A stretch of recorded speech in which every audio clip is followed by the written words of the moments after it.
Gujarat Chief Minister Bhupendra Patel has pitched GIFT City as India's gateway to global capital and technology. Speaking at the World Bank, Patel highlighted Gujarat's ambitions in financial services, advanced manufacturing, and emerging technologies, while inviting global institutions to be part of the state's next phase of growth. Business promotion માટે આવ્યા છીએ. ભાઈ ગુજરાતમાં જેટલા બને એટલા વધારે invest આવે એના માટેનું વાઇબ્રન્ટ સાહેબે 2003થી શરૂ કરેલું. એનો લાભ આપણને ગુજરાતને મળ્યો છે, પાકા પાયે મળ્યો છે, એમાં કોઈ ડાઉટ નથી. મુદ્દો હવે એવો છે કે ભાઈ હવે વધુ બીજું ઇન્વેસ્ટ કેવી રીતે વધારી શકાય, કે નવા સેક્ટરો છે, ગ્રીન ગ્રોથ ઉપર છે, તો એની અંદર ઇન્વેસ્ટ વધારવા માટે આ વખતે અહીંયા આગળ એક સિલિકોન વેલીમાં તો અમારી બધી મિટિંગો સારી ગઈ છે, પણ તમારા બધાએ જે અહીંયા આગળ જેમ તમે કમાઓ છો તો એક હવે ગિફ્ટ સિટી બી છે છેવટે, એમ બીજે ક્યાંય નહીં તો ગિફ્ટ સિટીમાં ઇન્વેસ્ટ કરી શકાય, જેથી કરીને તમારો જે રૂપિયા અને ડોલરનો જે તમારા મગજમાં થોડું ઘણું નાનું મોટું ફેર હોય ને તો અચવાઈ રહેશે.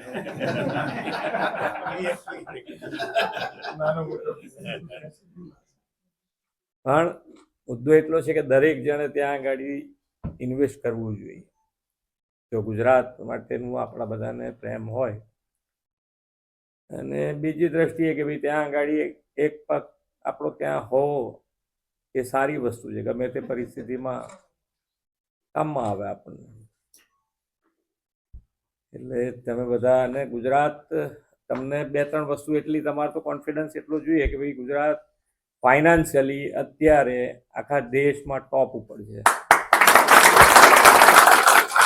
અને એ વખત સાહેબની મજબૂત જે પકડ કહેવાય કે ફાઇનાન્શિયલ ડિસિપ્લિન જે રખાઈ છે સાહેબે, એ જ તમે આગળ વધારી રહ્યા છે. એટલે બીજા કોઈ પણ તમે રાજ્યનું જોશો અને ગુજરાતનું જોશો, અહીંયા બધા તમે મારા કરતા બધા હોશિયાર છે, હમણાં ફટફટ જોઈ લેશો કે આ હું કહું છું આ.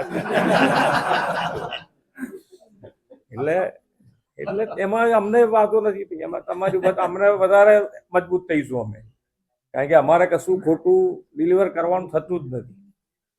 2 દિવસ મોડું થશે પણ પહોંચી વળીશું અમે ગમે તે પરિસ્થિતિને. એટલે બેઝ કે ભાઈ ગુજરાત અત્યારે ખૂબ સારું દરેક સેક્ટરમાં, ને એમાં સેમિકન્ડક્ટર અને ડેટા સેન્ટર બંનેમાં અત્યારે ડેટા સેન્ટર લગભગ અમે 7.5 ગીગાવોટનું ડેટા સેન્ટર ગુજરાતમાં, અને દરેકના અહીંયા આગળ તમે બધા જોતા હોય કે ભાઈ ડેટા સેન્ટર બનાવે છે તો અહીંયા આગળ મુશ્કેલી પડી, ક્યાંક નાની મોટી પાણીની મુશ્કેલી પડી, ક્યાંક લાઇટની મુશ્કેલી પડી. એનો પહેલેથી અમે વિચાર કરી લીધો છે કે ભાઈ એવું હવે જ્યારે નવું કરતા હોઈએ તો જ્યાં જ્યાં જે મુશ્કેલી પડી છે એ ગુજરાતને ન પડવી જોઈએ. તો વ્યવહારિક વાત છે કે ભાઈ હજુ આટલી બધી બૂમો પડતા હતા અને આપણે ત્યાં ડેટા સેન્ટર લઈ આવ્યા છીએ, એવું નથી. એટલે ડિસેલિનેશન પ્લાન્ટ જ નાખીશું, જેથી કરીને પાણી જે બીજા બધા વિસ્તારમાં જાય છે એમાંથી આ બાજુ ડાયવર્ટ ના કરવું. અને ગ્રીન એનર્જી એટલે કે આપણે રિન્યુએબલ એનર્જી અમારી પાસે છે જ અત્યારે 50 ગીગાવોટથી વધારે રિન્યુએબલ એનર્જી ગુજરાત પાસે છે, અને 2030 સુધીમાં અમે 100 ગીગાવોટ સુધી લઈ જવા. એટલે ખૂબ સારું. અને સાહેબની વાત છે ને, મેઇન યહી સમય સહી સમય. એટલે નાનું મોટું ચાલ્યા જ કરે. 2 વસ્તુ જુદી છે. એમાં કેવું છે કે ભાઈ પોલિટિક્સ આખી વસ્તુ જુદી છે, પણ આપણા ત્યાં શું છે કે મોટો વર્ગ એવો છે કે જેને અર્થતંત્રથી કોઈ લેવા દેવા નથી. એટલે ગટર ઉભરી છે તો સરકારને દોષ ગણીને એની પર વોટિંગ થાય ને બધું બરોબર છે. 2 પેરેલલ ચલાવવું પડે, કારણ કે પહેલા તમે જોયું છે કે લાંબા સમય સુધી ગુજરાત પાસે કશું હતું જ નથી. અહીંયા કેટલાય જણા છે કે જેને ખબર છે કે લાઇટ, પાણીની, વીજળી કશું હતું નહીં ગુજરાતમાં. કરવાનું કેવી રીતે? તમારે કદાચ કરવું હોય, કોઈક 4 જણા આપણા ફોરેન હોય તો એમને કહીએ પૈસા અહીં આપો, પણ પૈસા લઈને કરવાનું શું? કર્ફ્યુ હતો ને સાહેબ, કર્ફ્યુ બી હતો, બધું હતું. એટલે એ બધી જ વસ્તુમાંથી આજે ગુજરાત બહાર આવ્યું છે. એ માનનીય વડાપ્રધાનશ્રીનું વિઝન છે કે એમણે પાયાની જરૂરિયાત આખા ગુજરાત માટે કરી. નહીંતર અમે દર એક ઇલેક્શન આવે એટલે કે આ વખત મહેસાણાની વીજળી આલીશું, બીજું ઇલેક્શન આવે એટલે અમે દ્વારકાના હાલીશું એમ કરતા કરતા ચલાવ્યું હોત. રાજકારણ જ કરવું હોય પણ એમ સાહેબનું એવું પોતાનું વિઝન રહ્યું નથી. એમણે હંમેશા દરેકે દરેક અને છેવાડાનો માણસ હોય નાનો માણસ હોય એ બધા કેવી રીતે આગળ આવે એના માટેનો જ પ્રયત્ન થયો છે. દરેકે દરેક તમે જુઓ એમની યોજનાઓ તો એ નાના માણસને કેન્દ્રમાં રાખીને બધી યોજનાઓ બની. અને જ્યાં મેડિકલનું તો તમે યોજના બની છે, તમે કોઈ પણ દેશ તમે જ્યાં કમ્પેરિઝન કરવું હોય ત્યાં કરી લો. આવી કોઈ વ્યવસ્થા કોઈ દેશ કરી શકે એમ નથી. ધારો કે ભારતે કર્યા પછી કોઈને વિચારવું હોય ને તોય વિચારાય એવું નથી, હલી જાય એવું છે. એટલે સાહેબની હિંમત બી કહેવાય, પોલિટિકલ વિલ એ સાહેબનું જે છે ને એ તો હું અત્યાર સુધી અમે બધાય કે તમે બધાય કોઈએ આવું પોલિટિકલ વિલ નહીં જોયું. નિર્ણય શક્તિ એટલે ગજબ નિર્ણય શક્તિ કે પ્રજાજનોનો ફાયદો થતો હોય તો એ નિર્ણય લીધો છે. એમને ઉપર લોકો એમની પર આંગળી કરી હોય તોય લીધો છે. કેમ તો કે ભાઈ પ્રજાજનોમાં. એટલે પણ આ તો નાનું મોટું કંઈક થાય એટલે કે આમ જેમ તેમ છે ભાઈ હવે કોઈ કરી શકો એમ છો નહીં, નકામા શું.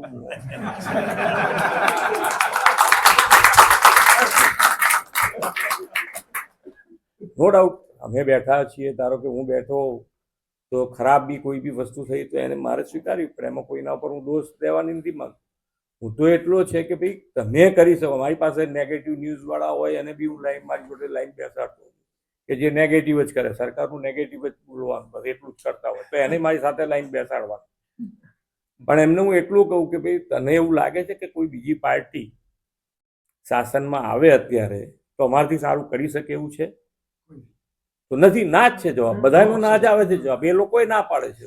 તો મેં કહું તું એટલું નેગેટિવ કરજે કે અમે જાગતા રહીએ અને એ લોકોને ફાયદો ના.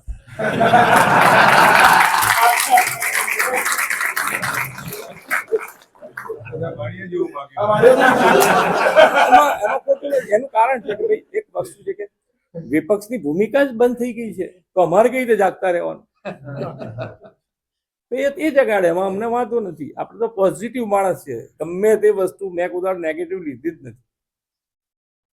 સારું હોય તો નેગેટિવ આવ્યું ન્યૂઝ ચેક કરો, નથી એમાં કઈ દમ તો છોડી દેવાનું. પછી એને કહેવાની જો તું યાર શું આવું ઠોક ઠોક કરે કેવું થાકી જશે.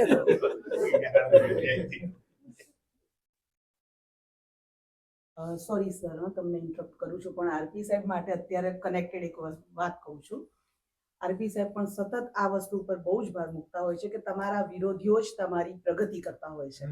એટલે આ જસ્ટ કનેક્ટ કરું છું. મોદી સાહેબને એક્ઝામ્પલ એવરી ટાઈમ આપો. ચાલો તો બધા આજે તો ટાઈમમાં અમારે તો ટાઈમ હવારે આજે રાત્રે આખી રાત જર્ની કરીને આવ્યા છે ને પછી ઊંઘ્યા નથી, સીધા નહીં ધોઈને તૈયાર થઈને મીટિંગો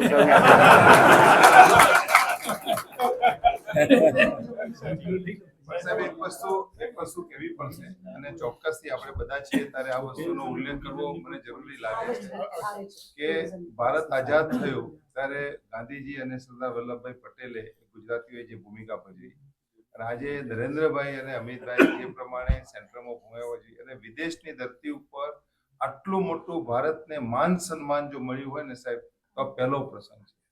અને એ પ્રસંગમાં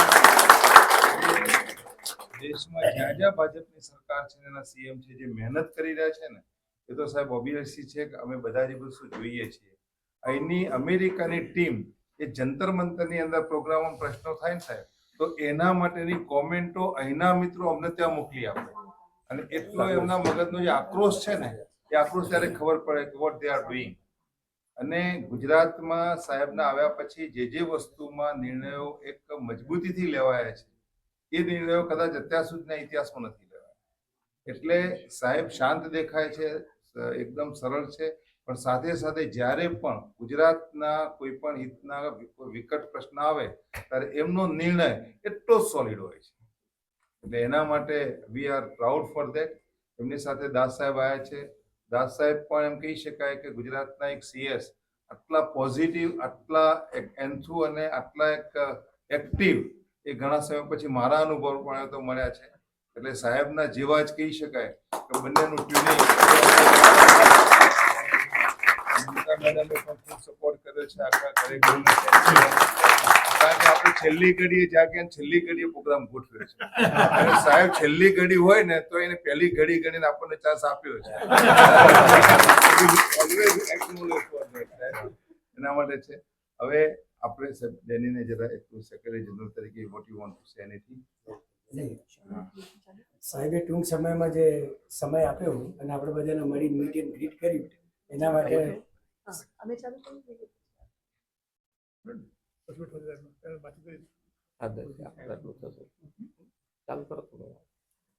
તો આપણે વધારે સમય નહીં લઈએ, પણ ટૂંક સમયમાં સાહેબે જે સમય આપ્યો એના માટે સાહેબનો ખૂબ ખૂબ આભાર. હવે આપણે જે ગ્રુપ પ્રમાણે સાહેબનું જે સ્વાગત કરવું છે એ આપણે બીજો કોઈ સમય ન વેસ્ટ કરતા આપણે કરી દઈએ. તો અનિતાબેન જરા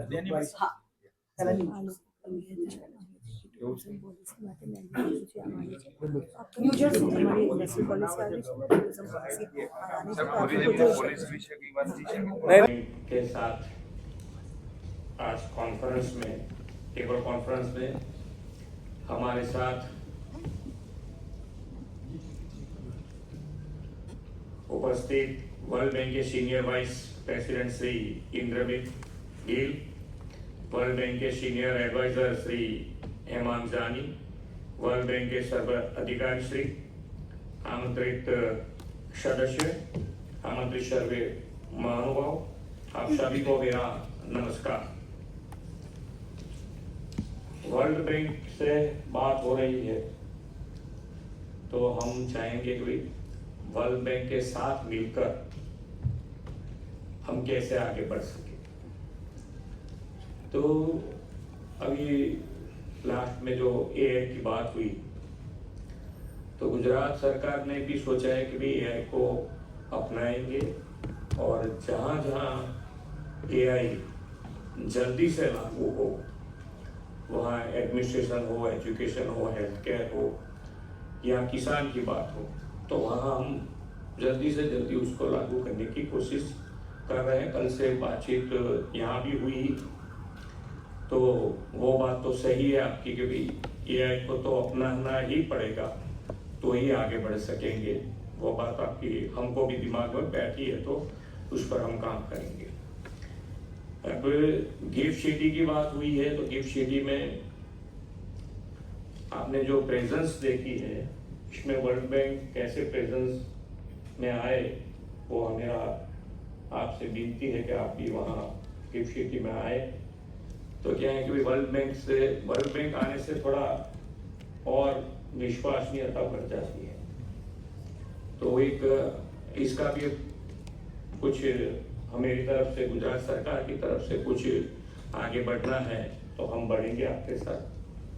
और अभी स्पोर्ट्स में स्पोर्ट्स कॉम्प्लेक्स और अभी पानी की बात हुई तो पानी में भी सारा गुजरात में किस तरह से सारा गुजरात के लिए कोई बड़ा प्रोजेक्ट बना के वर्ल्ड बैंक के साथ कैसे हम आगे बढ़ सकते हैं।